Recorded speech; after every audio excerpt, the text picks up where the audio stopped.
طيب في حاجه بقى مهمه جدا، انه انا الاقي في نفس الوقت حد منزل متر ب 38,000 جنيه، فانا اتوقع ان دي حاجه لقطه.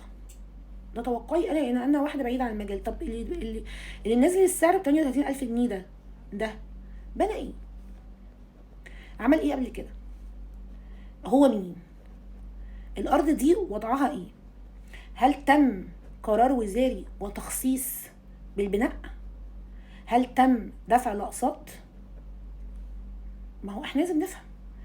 انا بشوف، وكنت بقالي فتره بفكر في القصه دي فتره طويله، انه في مطورين، مش عارفه اقول مطورين ولا مقاولين ولا مش عارفه صراحه، داخلين الماركت بشكل عشوائي وبشع.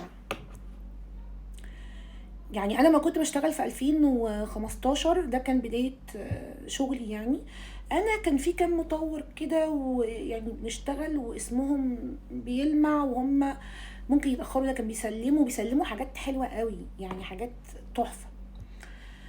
وخلاص فجاه فجاه كده نمنا وصحينا كل يوم بروجكت، كل يوم لونش، كل يوم. انا بقيت ازهق.